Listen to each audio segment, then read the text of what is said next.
Bonsoir à toutes, bonsoir à tous, merci. Est-ce que vous allez bien ? Ouais ! Alors c'est super, nous sommes en ligne avec un invité exceptionnel, le gardien de l'équipe nationale suisse de football, Yann Sommer. Bonsoir Yann. Oui, bonjour. Votre nom de famille c'est Sommer, comme le sommaire de cette émission. Oui. Merci, voici le sommaire. Voici moi. Le web a fêté ses 30 ans mercredi. Joyeux anniversaire le web.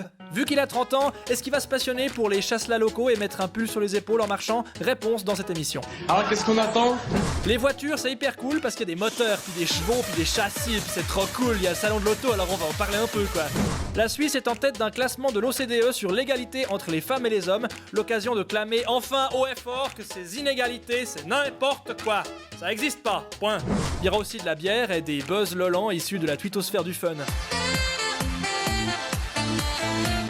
À part ça, ils sont juste impayables, cette équipe de la télé, je vous jure quoi.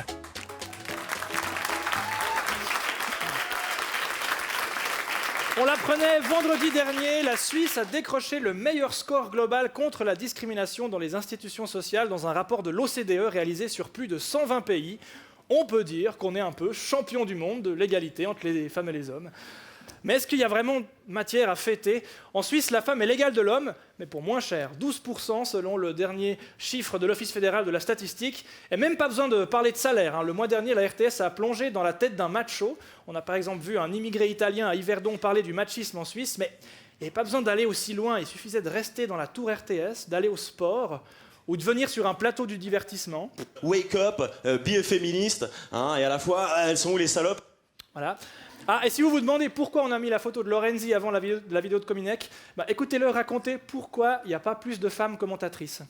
Il y a une autre chose qu'il faut dire et qui doit être dite sans hypocrisie aucune et sans machisme aucun. Une voix de femme est parfois plus difficile à entendre pour certains qu'une voix d'homme parce qu'elle part très vite dans les aigus. Voilà, c'est pas qu'on est des machos, c'est juste que les voix des nanas nous cassent les oreilles.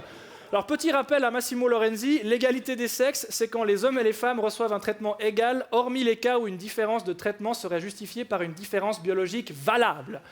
Mais il a sûrement raison, Massimo, son argument est valable. Les mecs de la RTS, ils ont une grosse paire de cordes vocales, et leur voix n'est jamais désagréable. Cassias qui sort, Jensen, allez, goal! Et goal pour l'équipe de Suisse, c'est incroyable! La Suisse a gagné! On a des voix parfaitement supportables! Et c'est pas avec nos politiciens que ça va avancer rapidement. L'an dernier, le Conseil des États a refusé une loi sur l'égalité qui imposait la transparence salariale. Il y a eu 25 voix contre et 19 pour. Et attendez, on va voir les 25 qui ont voté non. Dites-moi si vous trouvez leur point commun. Ouais. Ah, ce serait la partie de qui est la plus rapide de l'histoire. Est-ce que le politicien qui a voté non est une femme ? Non.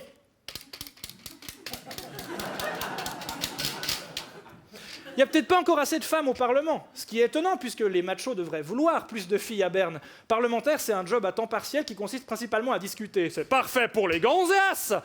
Pour que la situation change, il y a bien sûr l'éducation et la prévention. Mais répéter 200 fois à un petit garçon qu'il ne faut pas embêter les filles, ça ne sert à rien s'il découvre plus tard qu'on peut se frotter à elle dans le bus sans être inquiété. Ça ne sert à rien non plus si le garçon se rend compte que les filles ont toujours le rôle de la gourde attachante qui se fait fouetter par un riche milliardaire. Même sans aller jusqu'aux cas les plus dramatiques, on peut trouver des exemples que nos proches nous ont toutes cités au moins une fois. Se faire siffler dans la rue, mettre un pantalon au lieu d'une jupe pour éviter les remarques, faire semblant de téléphoner pour pas donner l'impression de rentrer seul. Le problème, c'est qu'il est impossible de se rendre compte de l'impact de ces contraintes. Pour nous, c'est facile, l'égalité des sexes, on est du bon côté de la bite. Mais je peux imaginer que pour vous, mesdames, toutes les choses dont on a parlé, mises ensemble, deviennent aussi pesantes que le relou qui confond « Salut, enchanté, Jean-Claude » avec « J'adore tes tchouch ». Rappelons-nous qu'il n'y a pas de « elles » qui l'ont bien mérité, ni de « eux » qui sont tous des porcs sans exception. Il n'y a que # nous tous qui devons apprendre à mieux vivre ensemble.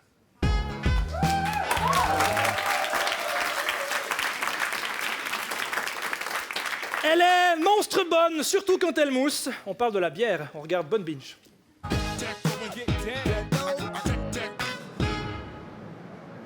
Et tu sais, l'autre week-end, là, j'ai ramené une meuf chez moi, je l'ai déglinguée, quand même. Bah moi, il y en a une l'autre soir, même pas le temps de dire bonjour. Hein. Bam, bam, bam, dans les toilettes. Moi, tu sais, l'autre soir, là, je suis passé par la porte de derrière, si tu vois ce que je veux dire. J'ai fini dedans, puis bam, j'ai ronqué direct après. Bah moi, je me suis barré après, j'ai même pas pris son numéro. Oh, ça? Eh oh! Vous pourriez avoir un peu de respect, là, non? Hein? Le corps des femmes est un temple. Il mérite qu'on s'y intéresse un peu, qu'on lui donne des caresses, des bisous. Alors si t'as joui, tu sais ce que tu fais. Tu descends à la cave, t'y vas, tu lui donnes du plaisir. Parce qu'elles aussi, elles ont droit à l'orgasme, ok? Pardon. Faut être tendre, bordel! Tendre! Oui. Ah, j'ai tellement envie de baiser en ce moment, je me suis jamais autant touchée de ma vie. Quoi. Mais tu sais, le mieux quand tu t'astiques, c'est la première fois, juste avant tu t'arrêtes. Tu recommences, tu t'arrêtes, et à la troisième fois, bam, tu lâches tout. C'est ouf. Oh, mais tu sais de quoi j'ai envie là? Non? D'un bon gros cuni avec la langue bien au fond, tu vois. Oh, tu sais ce qui rend le cuni encore meilleur? Non? 2 coca tout frais avec plein de glaçons.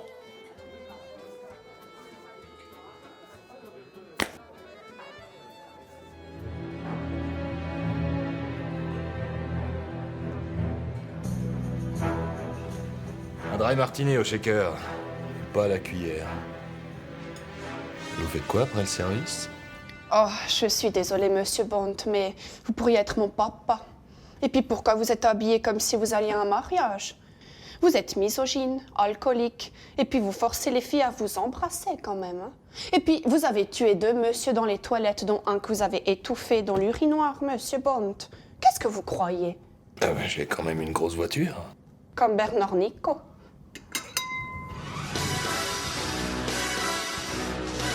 Voilà. Alors, j'imagine que la chope, c'est pour monsieur. Et la tisane pour mademoiselle. Bah non. Non, la chope, c'est pour moi. Ah bon? Ah non, le thé, pardon, c'est pour Fluffy, mon chien. Ah.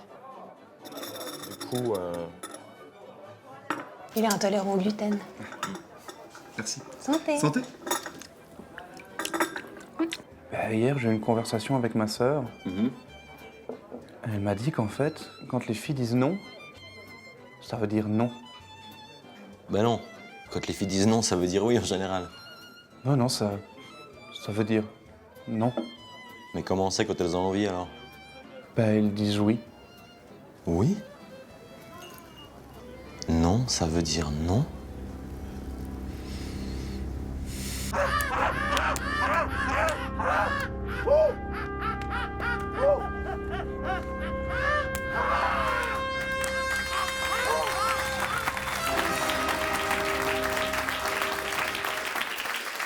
N'hésitez pas à suivre les coulisses de l'émission en vous abonnant à nos différents réseaux sociaux. Profitez également de l'opportunité exceptionnelle de voir ce bureau en vrai en venant assister à l'enregistrement de l'émission tous les vendredis à 19h30 au Club Chaudron 18 à Lausanne. Si vous venez, vous gagnerez peut-être ça. Les membres du public de ce soir reçoivent toutes et tous la bourgeoisie de la commune de Bussigny. C'est pratique si par exemple un jour on vous demande si vous venez de Bussigny, vous pouvez répondre oui désormais. Ah, ça fait plaisir. Jusqu'à dimanche se tient à Genève le Salon de l'Auto 2019. Alors le vrai nom c'est le Geneva International Motor Show, ou GIMS. C'est plutôt bien vu d'avoir nommé le Salon de l'Auto en hommage à un mec qui porte des phares au xénon comme lunettes de soleil et des vestes en pneus. Cette année, un modèle suisse a été présenté à Genève, la Mark Zero. Oui, une bagnole 100% suisse, puisque comme toutes les électriques, elle fait pas de bruit, donc ça permet de pas déranger les voisins. Puis si ça se trouve, au lieu de klaxonner, elle lance des initiatives populaires et dénonce la voiture d'en face. La tendance, c'est les véhicules autonomes. Alors on ne sait pas comment la loi va intégrer ces voitures sur la route, mais ce qu'on sait déjà, c'est que ça fout la gerbe. Heureusement, il y a des lunettes magiques anti-vomi. En les portant, aucun problème pour lire ou travailler en voiture. On dirait Laure Manodou qui va à l'entraînement. Allez, pour continuer à s'en mettre plein la vue avec la technologie, on est allé au salon de la voiture de Chezot, vidéo. Bienvenue à tous au salon de la voiture de Chezot. Découvrez nos innovations immanquables sur plus de 12 mètres carrés d'exposition. C'est parti! Évidemment, qui dit innovation se rendra bien sûr sur le stand de la jeune marque allemande Saumbruchner qui fait très fort cette année avec son nouveau modèle, la Nessa ZH14. Ce qui frappe d'abord, c'est l'extension du châssis à l'avant du véhicule qui est à la fois directionnel et utile pour l'adhésion à la route. Cela contrebalance le fait que la ZH14 n'a que 3 roues. Les amateurs de voitures françaises ne seront pas en reste avec un modèle prestige de la firme savoyarde Grimaud-Nocher. C'est la Land Reform Octopus N77 3000 pour une modique somme de 340 000 €. Alors on voit que la marque française n'a fait aucune concession esthétique en gardant une forme massive et assez carrée pour ce brick de chasse. Je démarre le véhicule. Alors le véhicule ne démarre pas.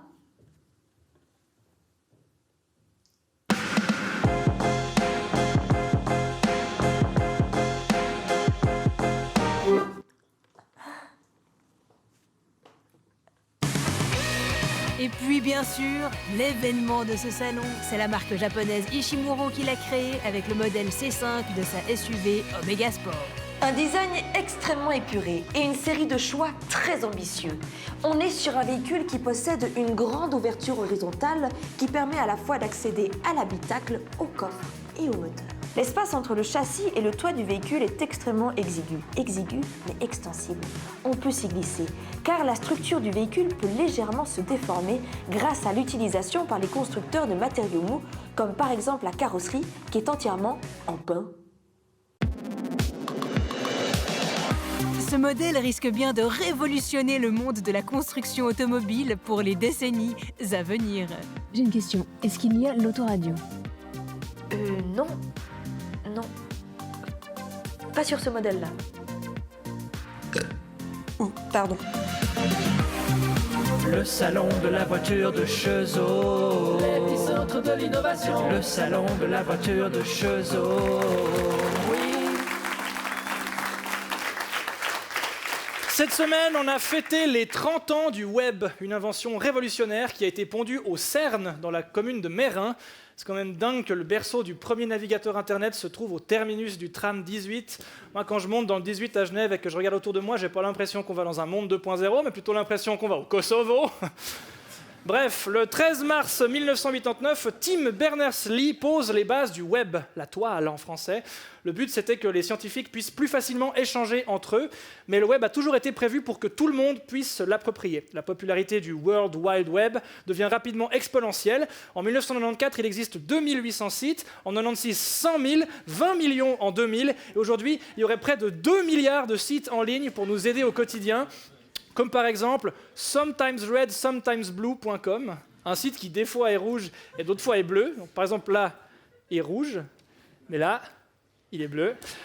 Si on s'intéresse au fonctionnement technique d'Internet, il faut distinguer l'URL et le HTTP. URL, c'est Uniform Resource Locator, qui est l'adresse d'un site. Par exemple, si vous inscrivez couragepierre-bientôt-la-rente.ch, qui que vous soyez, où que vous soyez, vous serez redirigé sur notre site qui indique combien de temps il reste à Maudet pour toucher sa rente. Plus que 105 jours, courage.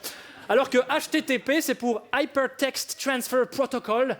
Mais dans le fond, est-ce qu'on s'en branlerait pas un peu les noisettes de savoir comment Internet fonctionne? Pour le savoir, nous sommes en ligne avec l'ensemble de la Suisse romande. Bonsoir. Bonsoir. Vous en pensez quoi?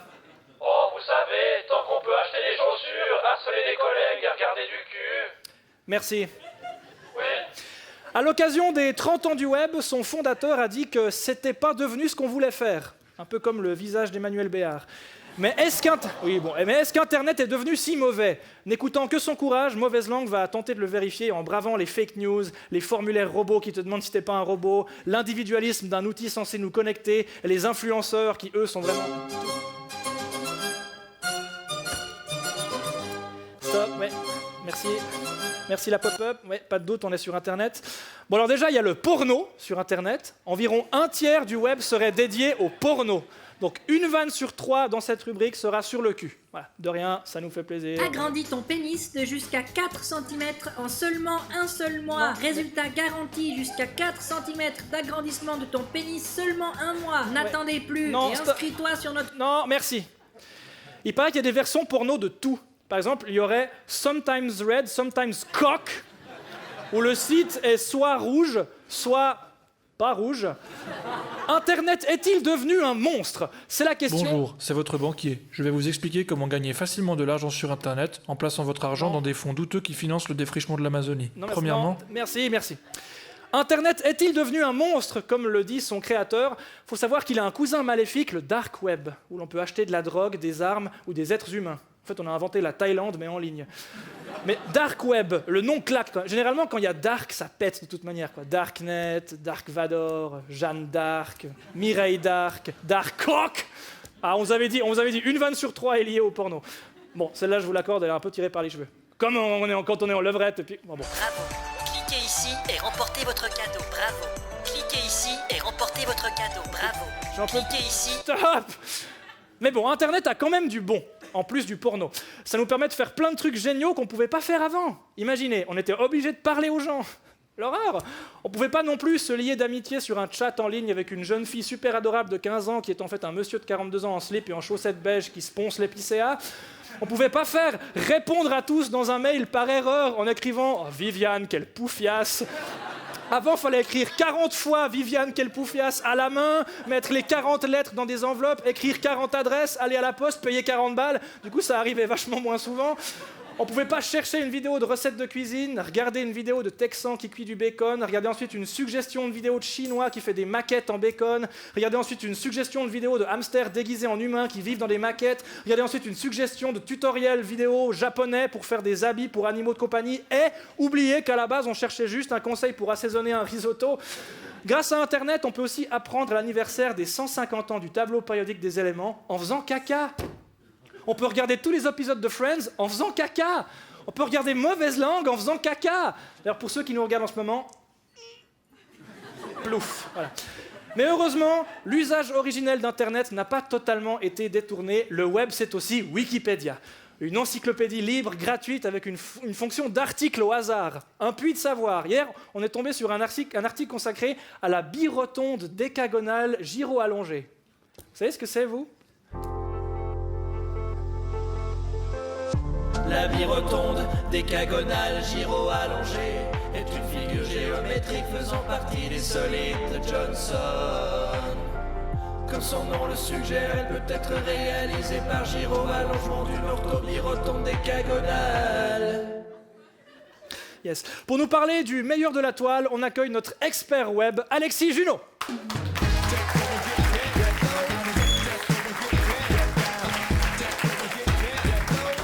Alors Alexis, tu viens nous parler un peu plus en détail, même si c'est vaste, du contenu du web. Oui Blaise, alors les skyblogs. Non, tout de suite... Ça te fait peur ? T'en as un, c'est ça ? Non. Ouais, c'est ça. Non, mais c'est ça que j'aime bien avec les skyblogs, c'est qu'en fait, quand tu abordes ce sujet en public, il y a tout le monde qui se demande « Oh merde, est-ce que j'ai supprimé le mien ? Est-ce qu'il existe toujours à quelque part ?» Alors oui, hein, c'est un risque, peut-être que vous l'avez jamais supprimé, mais il y a un risque supplémentaire parce que la Bibliothèque nationale de France a annoncé en 2016 qu'elle avait archivé certains skyblogs, donc peut-être que vous en faites partie, voilà. Peut-être que les historiens vont analyser ça dans 100 ans, puis ils vont bien se marrer en voyant le truc. Mais il n'y a pas que les skyblogs. Parce que moi, tu me dis web, pour moi, je pense tout de suite à des vidéos marrantes. Ah ouais, des vidéos marrantes, ouais. Genre par exemple comme en 2003, où on avait ça.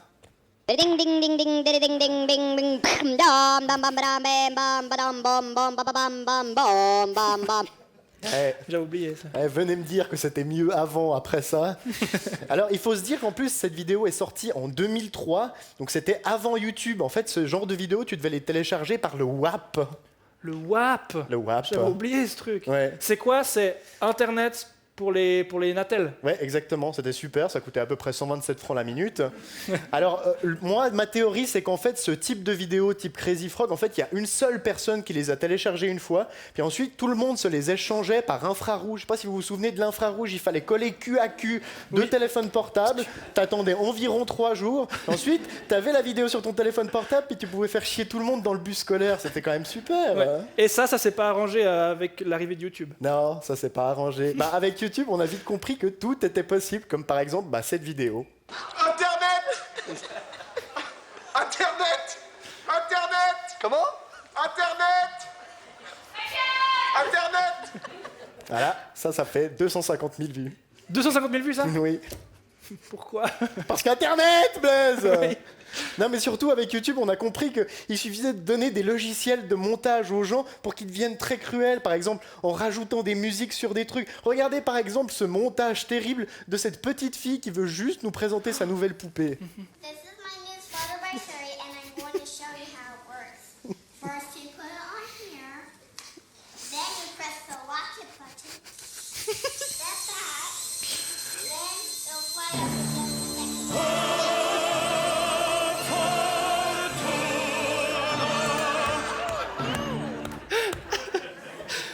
passerait jamais. Mais vous voyez que les gens sont cruels.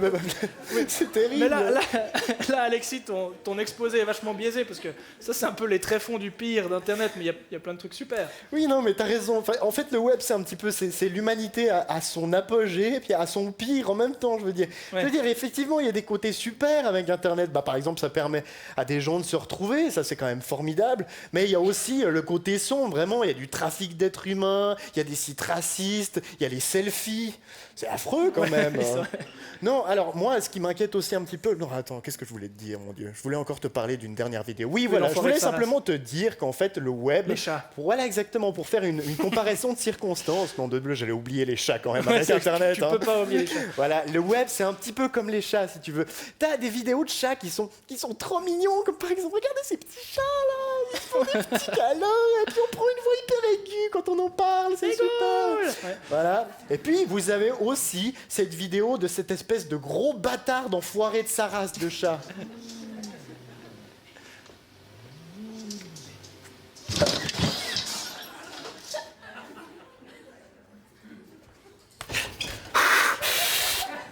Alexis Junot, mesdames, messieurs, merci beaucoup.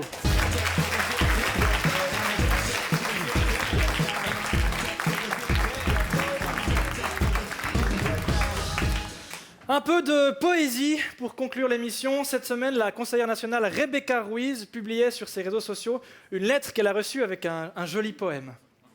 Ton époux vend la Suisse aux étrangers, triste gauche caviar, on a envie de te piner et t'enculer. Un lyrisme très intéressant que Mauvaise Langue vous propose d'analyser à travers l'étude d'Alexis Rym, exégète et haltérophile de renom. Sur le plan graphique, le poème rappelle le haïku, notamment grâce au vers central « Triste gauche caviar » qui fait 7 pieds, mais le texte est indéniablement ambigu. La tension principale semble se faire entre les deux mots « triste » et « envie », qui révèlent l'ambivalence du texte. La voix lyrique est-elle triste ou est-elle aiguillonnée par le désir ? Le premier vers indécis laisse entendre un troisième état émotionnel. Il n'est pas écrit « ton mari vend », mais « ton époux vend », ce qui laisse bien sûr entendre « ton épouvante ». De la peur, de la tristesse, de l'enfièvrement lubrique. L'ambiguïté est encore plus dense dans le vers central. On pourrait penser qu'on y trouve l'élément de pathos le plus explicite, l'adjectif triste. Mais triste peut signifier qui éprouve de la tristesse, par exemple une personne triste, ou qui suscite de la tristesse, par exemple une triste nouvelle. La gauche caviar éprouve-t-elle ou suscite-t-elle la tristesse ? On pense d'abord à la locution nominale gauche caviar, où gauche est un substantif féminin et caviar un substantif adjectivé par apposition, mais on peut tout à fait lire gauche comme un adjectif et caviar comme un nom. On lit alors un caviar, donc de l'œuf d'esturgeon gauche, c'est-à-dire maladroit. Triste gauche caviar devient synonyme de œuf maladroit et triste. L'œuf est le résultat d'une copulation pondue mais pas encore éclos. On comprend que l'union de la Suisse et de l'étranger, encore à l'état gestationnel, va donner naissance à un caviar, à un œuf gauche et triste, un œuf dysfonctionnel. Cet acte charnel, qui semble contre nature et voué à l'éclosion d'un être invalide, cet acte charnel est thématisé dans le dernier vers, qui nomme cette tension sans la résoudre. On a envie de te piner et t'enculer. Autrement dit, on subit l'envie d'un acte charnel, mais un acte dont on ne saurait pas s'il doit être fertile, piné, ou stérile, enculé. On notera que le dernier vers est en alexandrin, signe que l'auteur reste dans un héritage classique, celui des grandes métriques paires. La solution du dilemme de l'acte charnel semble dissimulée dans le texte. On remarque que le premier et le troisième vers riment, rime pauvre, mais rime quand même. Le mot caviar ne rime pas. En revanche, le mot qui semble apparaître fantomatiquement pour rimer avec étranger et enculé est bien sûr caviardé. Caviardé qui signifie biffer. Il faut donc biffer dans l'œuf le projet de mélange entre la Suisse et l'étranger. Voilà. À travers cette analyse, nous pensons avoir montré l'intelligence formelle et l'audace stylistique de l'auteur. Donc bon, Rebecca Ruiz, au lieu de se plaindre, elle pourrait remercier ce monsieur pour son chef-d'œuvre. À propos de chef-d'œuvre, Mauvaise Langue, c'est fini pour cette semaine. Rendez-vous sur la toile magique, sur l'internet. D'ici là, la semaine prochaine, on est en replay, tout ça, voilà. Pensez à faire vermifuger vos animaux. Bisous et bonne soirée.